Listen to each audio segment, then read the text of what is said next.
What's up, guys? Welcome back to another episode. I am very stoked about what I'm going to be doing in the next couple of videos for you guys. Of course, I have lots of hunting coming up, but I am pumped for this string of series that is going to be coming at you guys, or string of videos I should say, in this new series. Right in here we're putting in a food plot, and I have everything that I need with the exception of a disc. Now what we're gonna do is Captain Omar, he is a good friend of mine. He asked me to get on a topographic map and show how to find deer or hunting locations using a topographic map. So that's what I'm going to do right now. And basically I'm just going to be commentating right now and showing you guys the reason why I chose this area. Now if you'll look down, and basically it looks like a spider web crossed through there, through this little plot where I'm going to be putting my seed and where I'll be hunting. It's a totally new location on my lease, and the way that I found it is literally by picking up my phone and getting on some of my hunting apps and looking at my topographic maps and looking at things from satellite. And that's the reason why I picked this spot. As you can see, as I zoom in here, there are so many trails that cut through this place. Now if you'll notice right here behind me in this long stretch of taller trees, this area is like horseshoe shaped, and in that long stretch of trees right back there, the last time I was in here when I first came and scouted this spot, I bumped some deer out of here. So I know that there's some deer that bed close. I don't always want to be up really close in their bedroom. As a matter of fact, I never want to be very close up in their bedroom, but it's March, so I'm not 100% worried about it. I have to be in here to put this plot in here.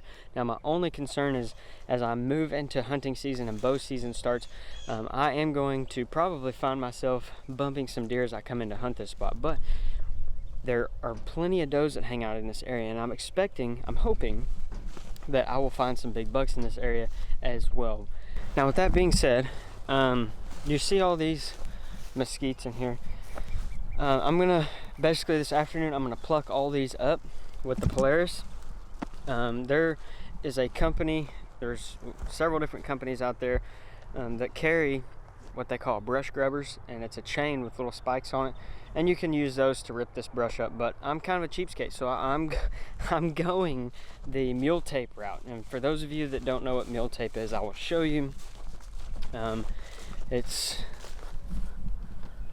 this right here. This is mule tape. This is a 1,800 pound stuff, and if I can't pluck some of these really small sapling cedar mesquites up with this 1,800 pound mule tape, then I probably shouldn't be messing with them. But anyway, using that. And then here is another thing that I have picked up. This is a sprayer. This came from Orscheln's. I don't really know how to pronounce the name of the store where I got this, but these stores are spread out all over the place. This is a Country Tough sprayer, and it comes with a little 12-volt motor on top. And what I'm going to do with it, I've got 15 gallons of water in it right now. I picked up this yesterday. I picked up this at my local Ace Hardware, and I think you can get it at most tractor supplies. Roundup works just the same. It just has a higher percentage of concentrate systemic weed and grass killer. The actual ingredient in it is glyphosate. The jugs of Roundup that I was looking at were like 18% glyphosate, which is the ingredient that really kills things, and it was like 40 something dollars, 50 bucks somewhere in there, and it was half the size of this jug. And this has more glyphosate in it, which means I need less ounces per gallon here in my jug. And what I did is this right here. So I thought about it as I was getting ready to do all the research and stuff on this. And yes, it is going to take me a little bit more time to spray with this little bitty handheld sprayer, but in doing that I realized, man, how am I going to see where I've sprayed before, because I'm not going to be able to remember, right? Well, this was also at Orscheln's, and I got this laser blue spray pattern indicator, 100% non-toxic. It's concentrated, and it helps you eliminate overspray or underspraying too. And I'm going to mix like 4 or 5 ounces of this stuff into this big jug. Now another thing that I did, which this is going to be hard to see on camera, but again, I'm kind of a cheapskate. I didn't have a measuring cup that would work for me, so what I did is I just marked on this water bottle I had a good measuring cup inside, but I'm obviously not gonna pour I'm not gonna pour weed killer and this laser blue spray pattern into my good measuring cup that we use in the kitchen. So what I did is I measured out with water with the measuring cup, dumped it into here, into this water bottle, measured it with a Sharpie, and now I can cut the top off of this. I can dump in my chemical, I can dump in my laser blue stuff, and then we can dump it straight into our tank here. And the cool thing about this tank, it's like I said, it's a 12-volt motor on top of it, so all I have to do is lift up the seat in the back of my Polaris. I'll hook right up to it, the battery in it, and then the hose is long enough that I can reach up into the front seat. So I'm just gonna be able to drive and spray. So I'm super pumped about this, but again, like I said, we got to get these mesquites plucked up. Now I'm going to show you guys the entire process from start to finish. This is the plot that I'm really most excited about, but I'm going to show you guys the entire start to finish and fertilizing and everything. We're going to go through all the process and all the steps right here on this plot. Now I have 2 or 3 others that I'm considering putting in, one for sure. And if you guys want to see that, if these videos end up being as big of a hit as I'm hoping that they will be, then I will video the other plots, me putting those in, and kind of the same processes and steps, and I'll be planting different things there. So right now, with everything included, I'm right at about $1,000, and that's seed and everything. And there I have picked up some things that I really didn't have to have, like this laser blue stuff, which, by the way, this stuff, well, it dissolves. It's 100% non-toxic, but it's gone in like 2 or 3 days. It just disappears. So that stuff was like an extra $20. I really probably didn't need this much weed killer, but maybe I will. I'm not really sure. I think it'll do up to half an acre. So yeah, I did. But this stuff's kind of expensive. Now, if you already have a pump up sprayer, you can do the same thing. It's just going to require more time. Pump up sprayers are cheaper. I knew that I was doing more plots and doing a couple acres, so I wanted to get a spray rig. That way I'm not pumping all the time and carrying the pump back and forth and whatever. I know they make backpack sprayers too. There's a lot of different options out there to save you the money to do this kind of thing. But I think what the biggest cost is going to be overall, which I know what the biggest cost is going to be overall, is the fuel for this thing pulling my little ATV pull behind disc. They make those and they're super cool. And then the fuel that it's going to cost to pluck these suckers up. So anyway, I know exactly where I'm going to be hunting in this particular location, which guys, honestly, this is my first time putting in food plots by myself and doing the fertilizing and doing all these things, and I am stoked. I cannot wait for this fall, and you guys get to see the whole progress, the whole thing unfold. And then this fall, when it turns into deer season, we're gonna be sitting here and hopefully just be covered up in deer. It's gonna be awesome. So where I'm thinking about putting my pop-up blind is gonna be right there in that tree. That way I'm huntable, or that cedar, where I'm huntable with north and a south wind. We're just gonna get right to it and see what happens. What I'm trying to do is I'm trying to get about even with this trail, or maybe even with this tree a little bit more, and everything in front of me all the way to the back of the Polaris is going to get completely wiped out. I think I'm going to leave. I don't think I'm going to be able to pluck up this big cedar. I may be surprised, but I'm pretty sure that I'm going to pluck it up, and then I may leave that little one just as a yardage marker for me, which is one thing that I like to do. I like to have things in my food plot, such as trees or big rocks, that I can range, and they're a known range to me. So that way I don't have to pick up my rangefinder, and it's just an extra step. I know these food plot videos are going to be kind of longer videos, but you know what? I'm really I'm really enjoying them. I really am. And I hope that you guys are as well. I hope that y'all learn something. I hope that you teach me something, because I am no expert on this. I've just been doing a lot of research and trying to figure this stuff out on my own. And I have thoroughly enjoyed everything that I've come up with so far, and the whole process and everything that it takes. So now what I got to do is I'm going to mix my chemical. This is going to require a little bit of math, and from here on out I'm just going to roll into the compilation, or I say compilation, I'm going to roll into basically nothing but time lapses and commentary. So this is gonna be fun. I'm gonna get my chaps on. That way I can avoid all this sticky brush. For those of you that have mesquites, you know exactly what I'm talking about. But gonna get this chemical mixed, and we're gonna be set to go. We're gonna take off, and I'm gonna pluck a majority of all these trees up. I've got about 2.5, 3 hours until dark, and then yeah, we'll start spraying. So I'm pumped. Stick with me and enjoy what's coming.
Well guys, I may wrap it up here this evening.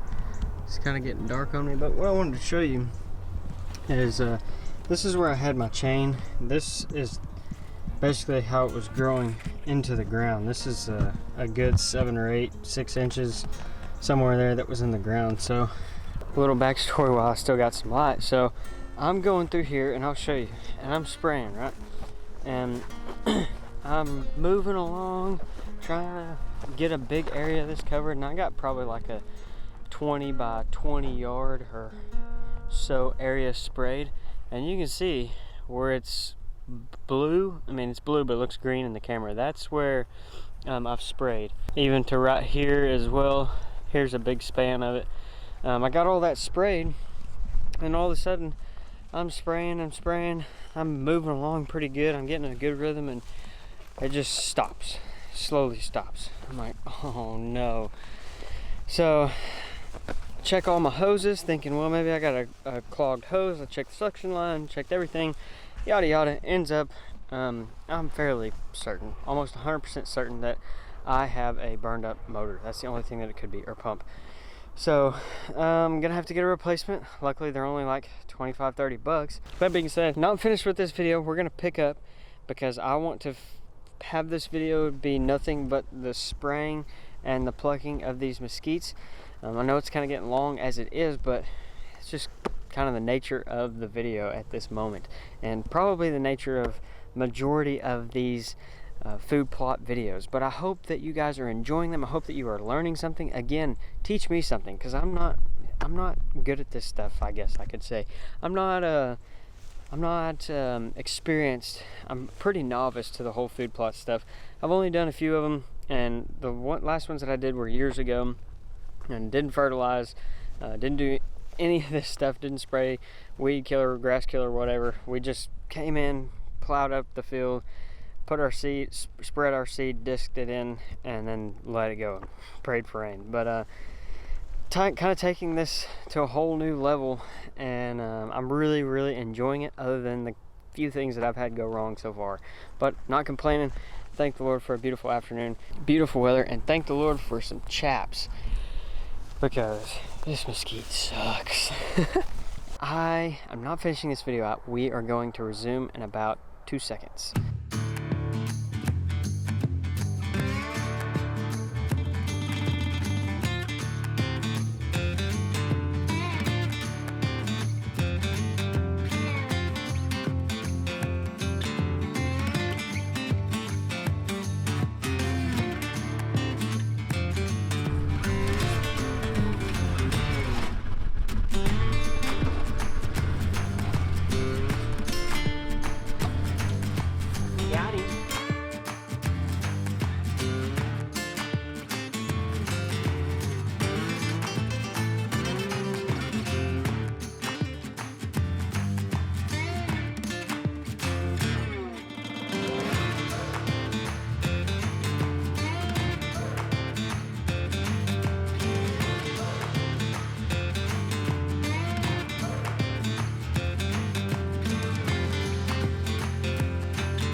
jumping on the GoPro here for a second because it really shows what's been sprayed and what hasn't been sprayed, and it really shows what's dead very well. And you can see that blue tint and then that lighter green out there. All this bluer tint of stuff, all that out there has all been sprayed. I have a little bit of spottiness in here that I have to take care of, and I'll probably drive through and catch all that stuff, but it's hard for me to drive in with all these mesquites, so I'm going to pluck some of that junk. This is a pretty wide open area. I don't have a whole lot to catch up with here, but here's some more darker blue where I have sprayed. I was kind of planning on going out there where that little tree, where that tree sticks up right there, if you guys can see that, a little bit further out there up against that green row. I was kind of planning on taking the plot all the way out that way, but man, that's just a lot of brush and a lot of stuff to spray. Who knows, we'll see. But as for right now, I may just kind of keep it here and all the way to there, back up this direction, all the way out to that cedar tree out there. But we'll see. I've got a lot of this sprayed. I'm knocking a lot of this out pretty quick, and the next thing I'm fixing to do is I'm fixing to start right here on these mesquites, on this clump of stuff right here. I'm going to get it all out of the way, and I'm going to work my way up and start grabbing this stuff out of there.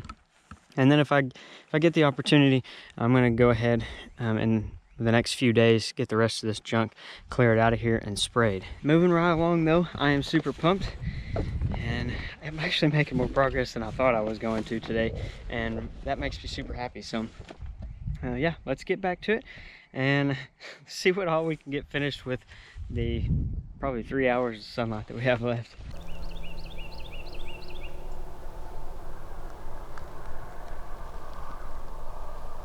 Really starting to look like an open area for a food plot, isn't it, guys?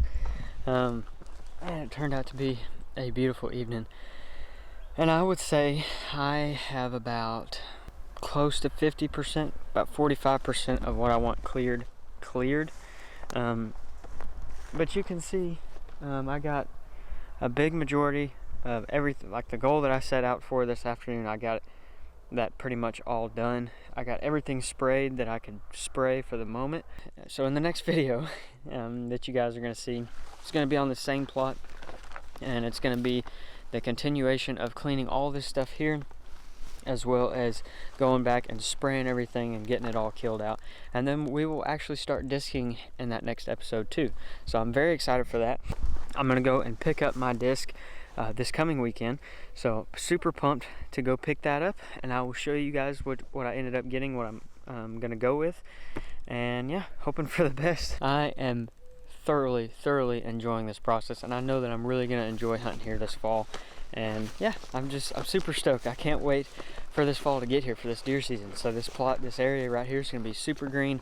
I'm looking at about half an acre with everything that I want to clear. It's probably just a touch less than half an acre, but I don't really care. It's gonna be the biggest plot on the property, no doubt.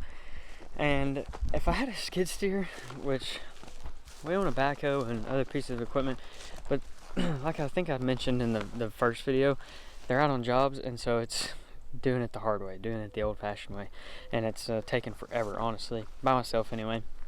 But if I had a skid steer or a backhoe, it would take me an hour and I would have all this stuff plucked up and gone. But it is what it is. Oh well, I'm actually really enjoying it. It's taking a lot of time, honestly pretty relaxing and fun, and I'm honestly, again, I don't know how many times I'm gonna say it, but it is enjoyable. So can't hardly complain with that, can't beat that. I'm just wrapping up this evening. It turned out to be a beautiful afternoon, and praise the Lord for that. But I hope that you guys enjoyed this episode. I'm gonna get everything packed up. I gotta get this camera gear packed up. I gotta get everything back in the buggy and ready to go for another day working on the food plots coming later this week and this weekend. So thank you guys so very much for watching. I appreciate each and every one of you. If you would, hit that subscribe button. If you like the hunting and everything that's going on right now, hit that subscribe button. Hit the notifications bell, that way you get a notification every single time that I upload. You don't want to miss this fun process, because you're going to get to see everything from start to finish and all the hard work that has gone into it, and I really want you guys to be a part of this. I hope that you will blow these videos up. I hope that we can ask questions and talk about this process, and I can learn some things, and hopefully that y'all can learn some things as well. Like I said, I'm pretty new to this, but yeah, I would really appreciate y'all's knowledge on the food plot stuff, because I have pretty much none. And so I'm been learning as I go, and I'm probably doing a lot of things wrong, but that's okay. You can't learn unless you're making mistakes. And so with that being said, I'm gonna close this video out. Love each and every one of you. I appreciate you watching as always, and I'll see you in just a few days.